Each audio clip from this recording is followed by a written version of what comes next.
coming to you live from Studio F in Russia, Ohio. It's the Fish Report Live Show with your hosts, Craig Fissinger and Ken Francis.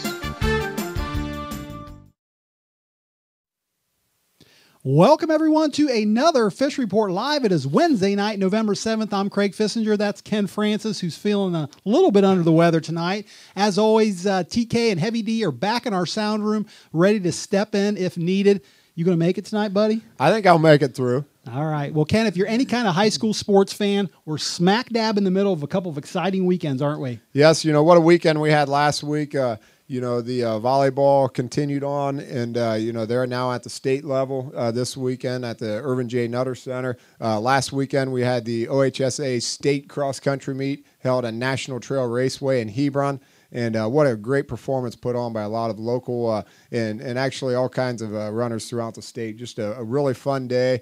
And football playoffs continue. And, we got a big game Friday night, some big games Saturday night in football. So. Yeah, we're going to be recapping that state cross-country meet here in just a few minutes. And then after our break tonight, we're going to be talking that state volleyball tournament coming up this weekend, including we're going to be talking to a local coach that's taking her team to the state tournament. Looking forward to that. But before we get to all that, just like we do every week, let's get to that weekly trivia question. You've been stumping me the last couple of weeks. What do you got tonight? Well, Craig, I got a good one for you tonight. And we talk, it's everything, our whole show is pretty much dedicated to high school Ohio sports. Mm-hmm. And, we're right in the smack dab of 3 state championship things that are going on right now. So believe it or not, Craig, in 1908. 1908. I wasn't around. We weren't around, but in 1908, the very first ever sponsored OHSAA state championship was held. Wow. What sport was it held in? Was it A, track, B, basketball, or C, golf? Track, basketball, or golf? I'm not even sure basketball was invented back then. So I think it was. All right. Well, I'll have to give it a little thought, give you my answer here at the end of the show. All right, Ken. Well, let's start out talking a little cross country. Like I said, the state cross country meet was this past Saturday. Both you and I were over there in Hebron. I was actually inside the fence doing a little reporting work. You were up in the stands, fortunate enough to watch your daughter running there for the 3rd consecutive year. And it was quite a day. I want to recap the boys and the girls races. Starting it all out at 11 o'clock was that Division III boys race. Why don't you recap that for us a little bit, and let's talk about it. That was just a great race, Craig. And, we knew going in it was going to be because 3 of the young gentlemen that battled for the lead there, we knew we had them on our show previously. You had Sam Prakel, Corey Glines, and Clayton Murphy, and along throw then Ryan Pullman in the mix. So those 4 we knew were going to do battle, and what a race it was. They hung very close together for 2.5 miles. Once they came out of the woods, 3 of them were still neck and neck. And then, to nobody's surprise, Sam Prakel kicked it in the last 400 and pulled away from the field. But what a race that was on an individual basis, as well as, from a team perspective. It was really nice to see Seneca East finally get a championship. They had been state runner-up, I think, 4 times back in the mid to late 90s. And this year they finally got the gold prize. Yeah, they beat last year's state champion McDonald. Is that right? Yes, they did. And again, Sam Prakel was the overall winner, actually setting at the time a state record that unfortunately for Sam only lasted about an hour. But what a race it was by the Versailles High School. Sam Prakel. Yeah, Sam's really been a treat to watch. We've saw him now 4 consecutive years. His freshman year, I believe he finished 13th, maybe 7th as a sophomore, and the last 2 years as the state champion. Just a heck of a nice guy and a heck of a good runner, and he's got a bright future ahead of him. I actually saw on the news tonight where he was honored for some type of high school Heisman. Yeah, actually, what he is he's a finalist. He's one of 6 finalists for the National High School Heisman Award. So Good luck, Sam, and you're very well deserving of that award, and hopefully you get it. And then we had some local teams there as well, including our Raiders. Yeah, the Russia boys ran very well. They finished in 11th place, about where we figured that they would be. But, Brandon Barloggy cracked the 17-minute barrier, so that was good to see. And the whole team ran very well.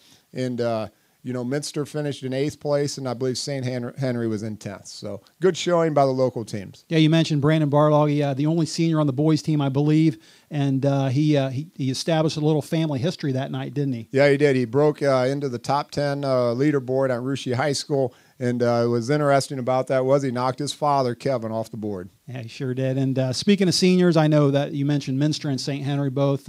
Just a couple seniors on each of those teams. Actually, the top runner on each of those teams is the senior. Minster's Eric Dollinghouse and St. Henry's Aaron Hemmelgarn. So I know that those teams are going to miss those boys next year, but they're pretty young teams, and I'm sure they'll be just fine next year. So let's move on to the Division I race. And I know we're typically not interested in Division I, but we were on Saturday, and that's because there's one of the runners there that we've been keeping our eye on this year. Yeah, a boy by the name of Sam Wharton out of Tip City, and it was interesting to watch that race unfold. I happened to be up in the bleachers watching the race, standing by some fans of Cincinnati St. Xavier, who has a very good cross-country team.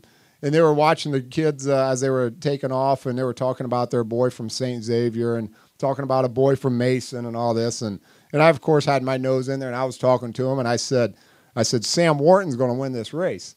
They're like, Sam Wharton, where's he from? I said, Tip City. They're like, never heard of him. I said, he's going to have a red uniform on and he'll win the race. Sure enough, Sam, he didn't let me down. Good job. Yeah, I was really happy for him. I know he was the runner-up last year, and really that was his goal, of course, was to win it this year, and happy for him. Actually found out on Saturday that a good friend of ours works with Sam's dad. So I know Sam's kind of undecided on college right now, so I'm going to kind of keep an ear out with that friend of ours, and maybe when we find out where he's deciding to go to college, we can share that with our viewers. And we mentioned what a good race Sam Prakel ran by setting a state record. Well, like I said, in that D1 race, and Sam Wharton actually bettered Sam Prakel's time by about 7 seconds. So congratulations to both of them. Yeah, the Sam and Sam show again. It was a good one. So all right, and the last one I want to talk about is that D3 girls race, and I know I could talk about this one for a while, but that was the big one for you and I at least. It was. We knew a lot of the teams, we knew a lot of the runners, and just a great showing put on by all the kids, and it was a lot of fun to watch, and it's tough watching your daughter's last race in a high school Russia uniform, but she did great, and the other local teams, Coldwater did fantastic. Local girl Sarah Caney actually came away the winner in that race, which was just really neat to watch, and the West Liberty girls, who've been at it for 4 consecutive years, they had a great run, finishing in 6th place, I believe it was. The Russia girls got 4th, and the Coldwater girls got runner-up. So it was a pretty special day. Yeah, a couple notes on that one.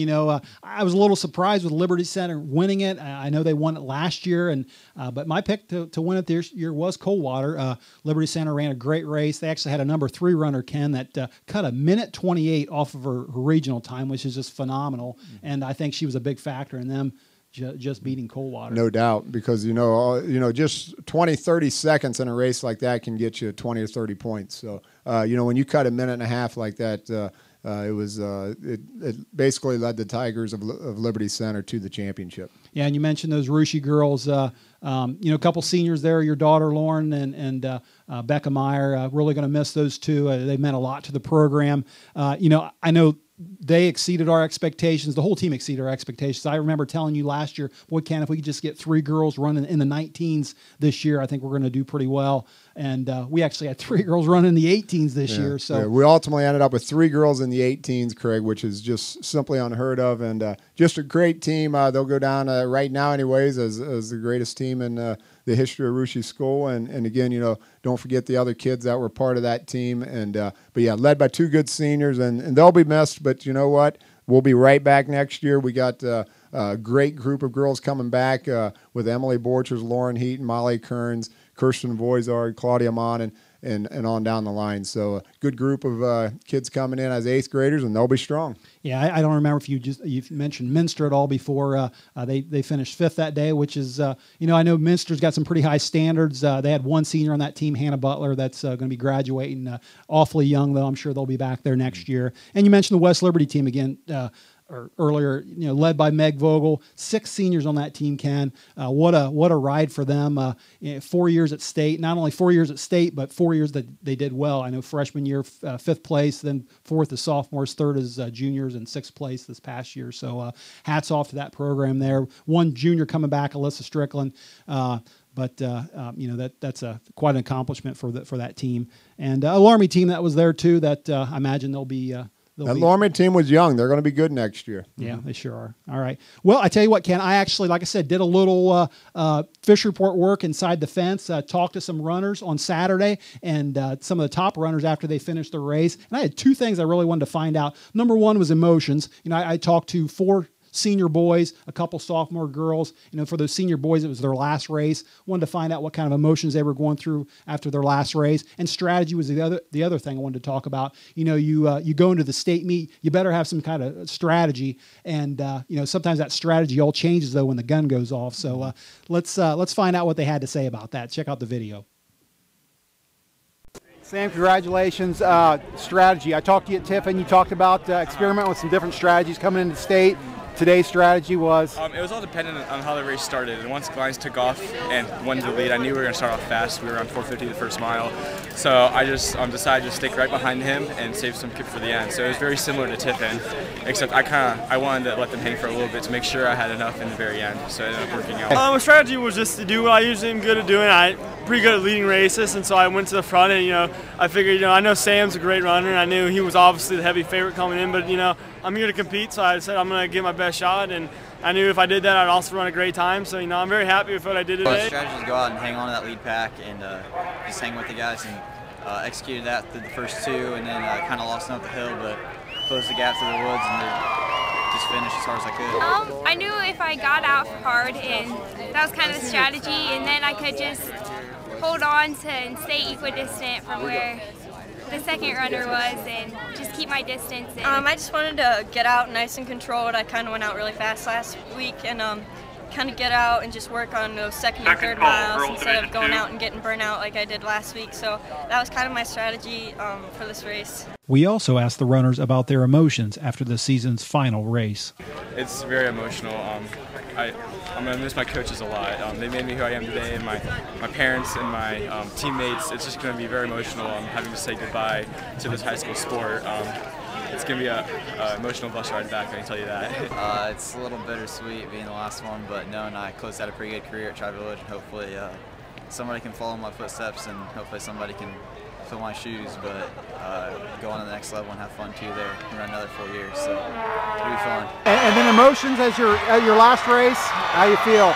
It's a great way to go out. It was everything I was shooting for this season. All my goals have been accomplished. The team ran awesome, so we were 7th as a team, which is better than I think anyone expected, so we got one girl to go. If she runs well, it'll be a perfect state trip. After last year, you had 9th place finish. This year you won it. So how was your emotions after this? It's very accomplishing. I mean, last year was probably a little disappointing where I was just so nervous, and this year it was just, our team was just awesome. We were all there for each other more, and it's been a good season with them. And your emotions winning it 2 years in a row? I'm so happy right now. I can't even get the smile off my face. Winning it once, that's just something special, but winning it twice is just unbelievable, and I'm so happy to be a part of this team.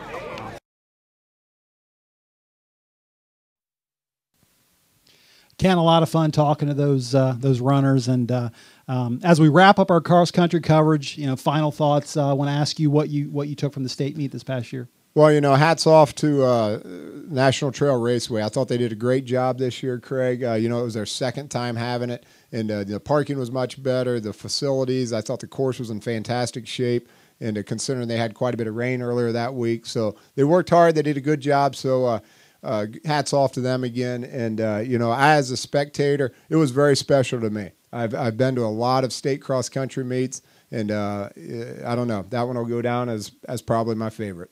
Yeah, as far as final thoughts for me, you're talking about National Trail Raceway. I've got a final suggestion, I guess. A couple weeks ago we were talking about the Troy Regional and how spectator friendly that is.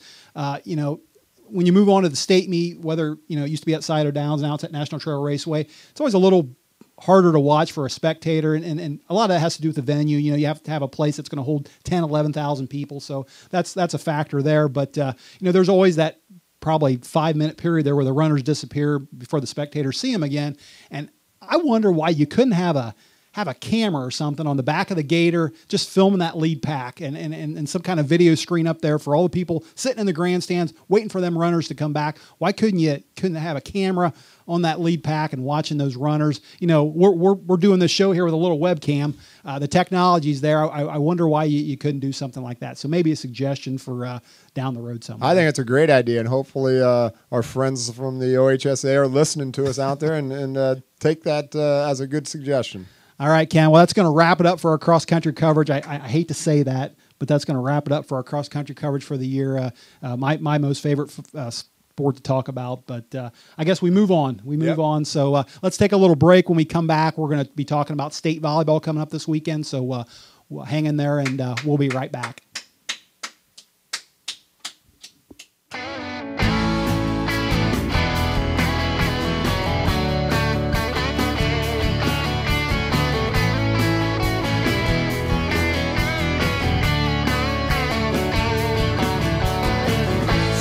Raised by a single mother in the heart of the Midwest. She grew up, didn't have to struggle, cause her mom worked hard for everything they had. She never knew her father, only knew that he was gone. She would wake to her mother crying and an empty Bible laying on the floor. Yeah.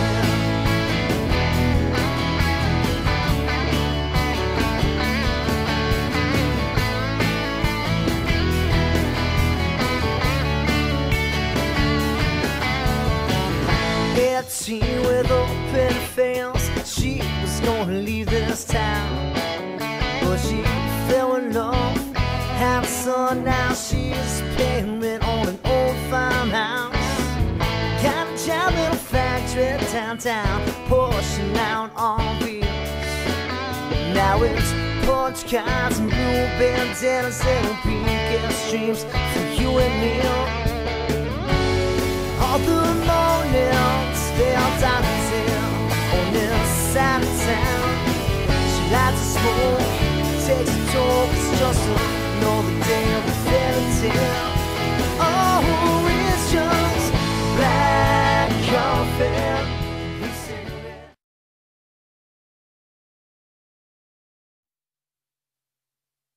Welcome back, everyone, to the second half of Fish Report Live. Well, Ken, that first half we were talking about state cross country. Now we're going to move on and talk about some state volleyball. We got the tournament starting at the Nutter Center this weekend, Thursday, Friday, and Saturday. We're most interested in Division 4, and for that preview of Division 4, we're going to go back to our guys that know a lot more than we do, Heavy D and TK. They're going to give us a little preview of the D4 tournament coming up. Yeah, we got a really good 4 solid teams this year in the finals. Starting off on Friday at noon, we've got 15th ranked Kidron Central Christian. They come in at 26-2, and they're going to be matched up against the undefeated Beaver Eastern team, which is comes in at 27-0. So 2 solid teams there.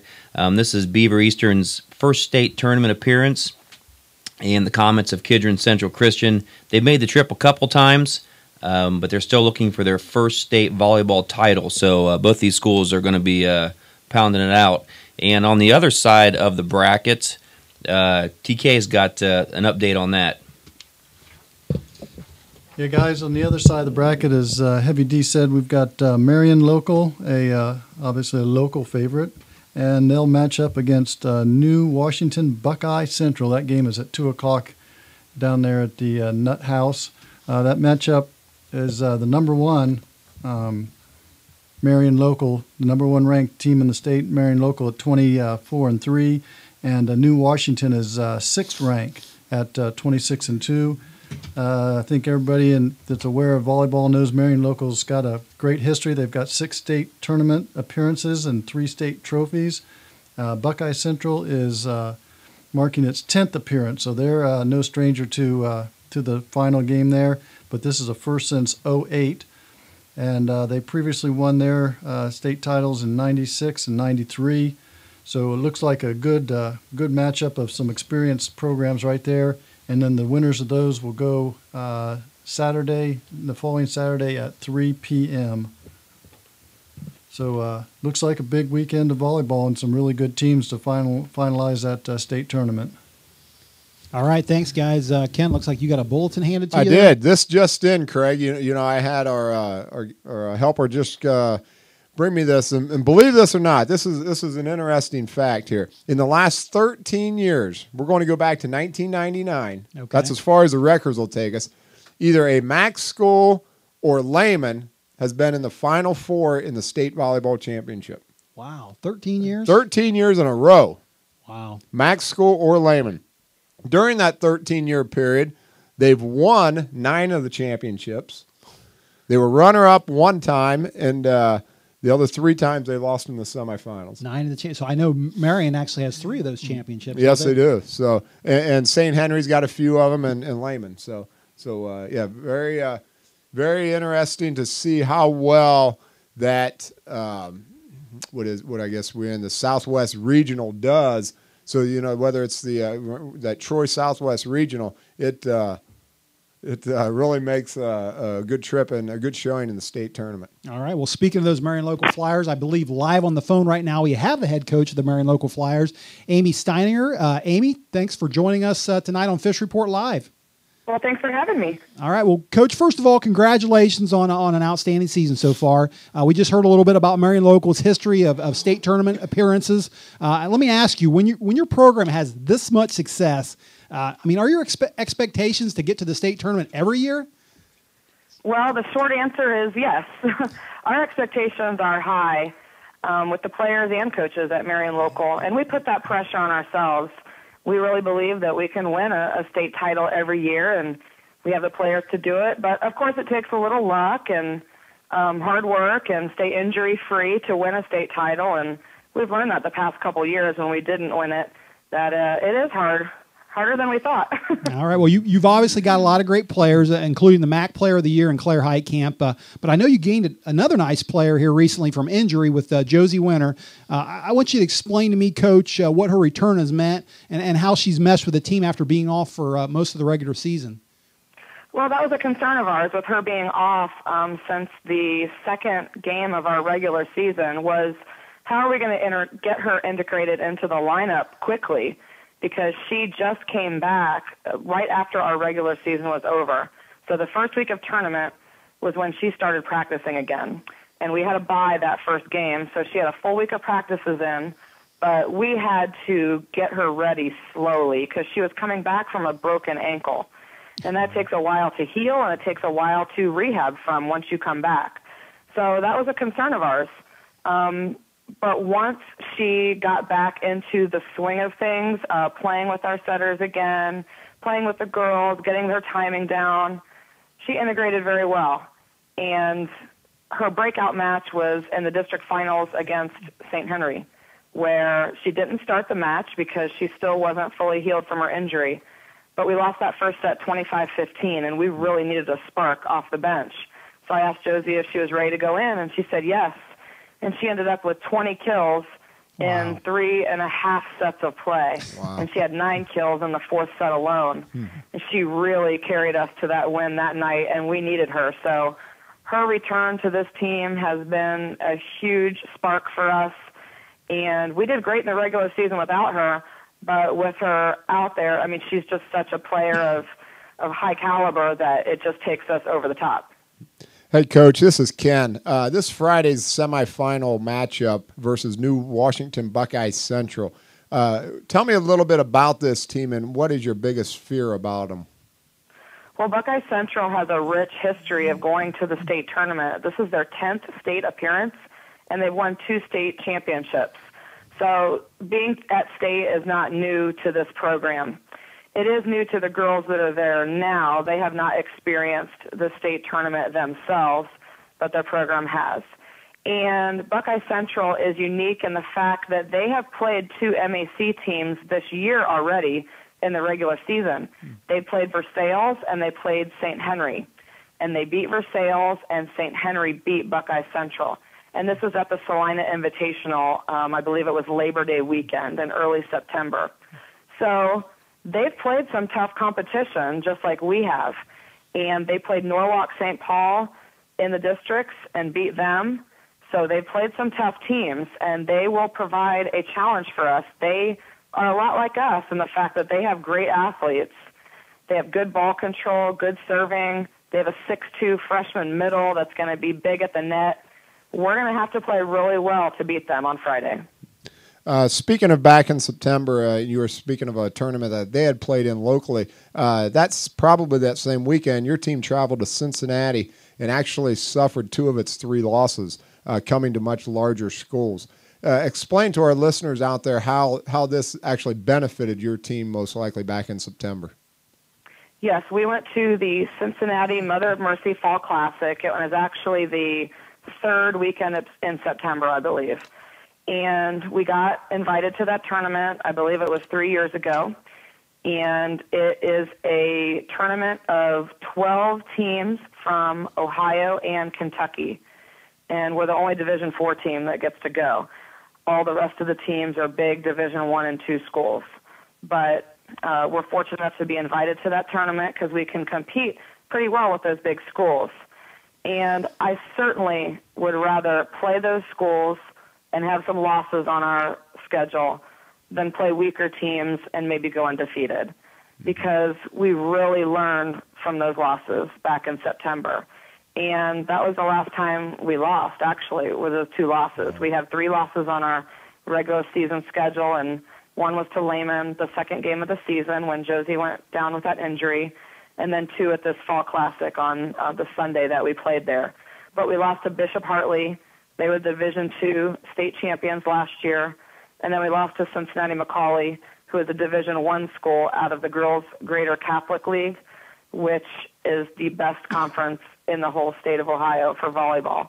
It's a mix of all the Catholic schools from Cincinnati area Divisions I and II. So the competition's great, and even though we had losses, we certainly learned a lot from those losses, and we were able to take that back to practice that following week.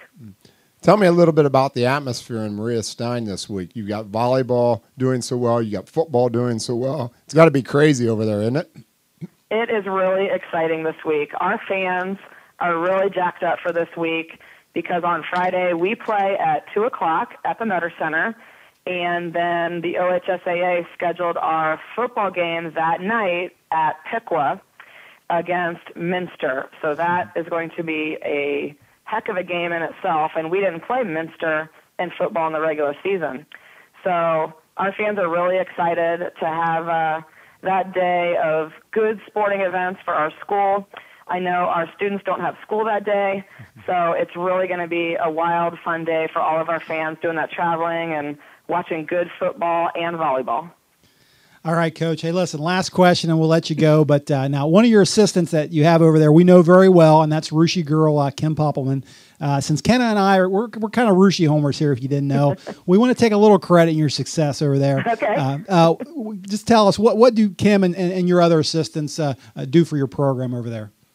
Oh, our assistants do so much for our program. I don't even know where to start, but we'll start with Kim, since you know her really well. And she is our freshman coach at Marion Local, and she also works with our setters in the program. So even though her freshman season is over, she's still been coming to every practice with our varsity during this tournament run, and she kind of helps our setters along with their footwork and decision-making and everything that goes along with the setting position. So it's really nice that we can kind of break down these players by position and have a lot of individual attention with the coaches. And then we have Abby Niekamp, who is a former player at Marion Local. She graduated in 2008, and she was on our first state championship team in 2007. And she went on to play college volleyball at the University of Buffalo. Well, she just graduated from Buffalo and came back home, so we asked her if she wanted to be a volunteer coach for us. And she has been absolutely wonderful for our program this year. And I put her in charge of the middles because Abby was a middle in college and high school. So she knows that position really well. And, of course, we have Mary Lou Bruns, nicknamed Shorty, who has been my assistant coach ever since 2007, which happened to have been our first state championship title. And she was the varsity coach at Marion Local before I took over, and I believe she coached 8 years, took the team to state in 2000 and 2002, and then my first year was 2003. And Shorty was our JV coach this season, and she is kind of like our defensive coordinator, like you would have in football. She is in charge of our defense, and she is the motivator on our team. I'm kind of the technical coach, and she really gets the girls fired up and ready for the game and really coaches them in the mental aspect of playing at a high level as well. So all those assistants that I'm fortunate to have so program and not be to about those wonderful coaches that we have. All right, Coach. Listen, that is great stuff. We're going to let you go, but we want to thank you for taking a few minutes for joining us tonight, and want to say best of luck this weekend. And we're going to be rooting for you over here in Arooshie. Okay. I think we lost her there, Ken. Yeah, she did well. Yeah, she's starting to cut out there a little bit at the end, but it was a great interview, and good luck to you, Amy, out there, and all you other Marion locals. All right. Okay. All right. Thank you very much for having me. Thanks for being on our show. Okay. Bye-bye. All right. Well, that was Marion Local head volleyball coach Amy Steininger.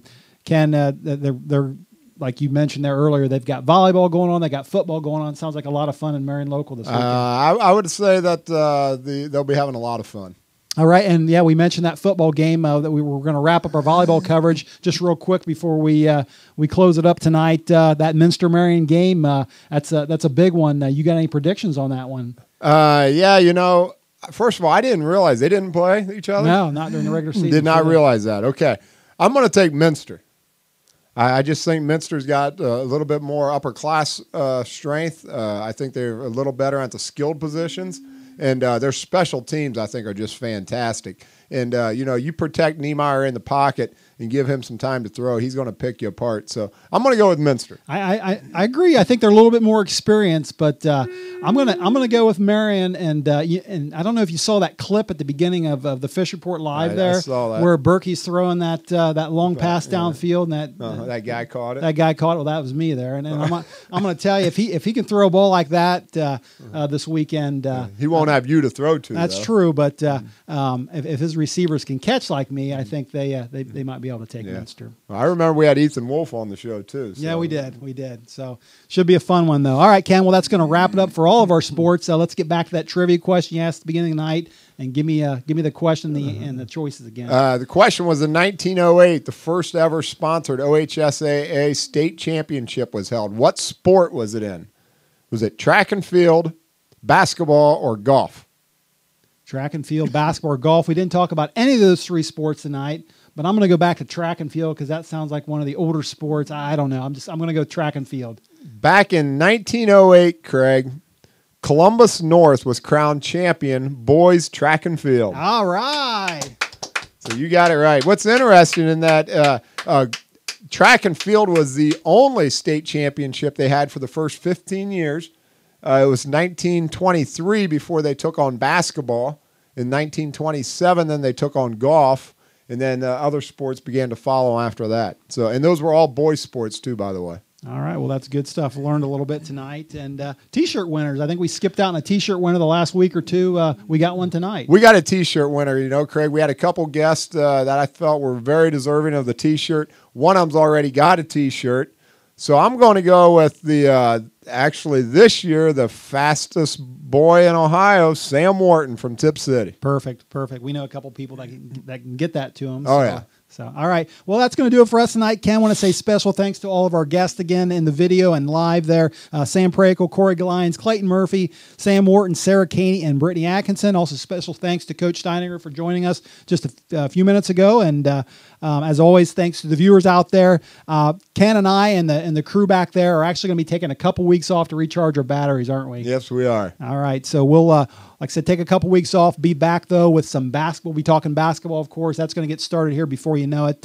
But until then, everyone, have a great rest of the week, and good night.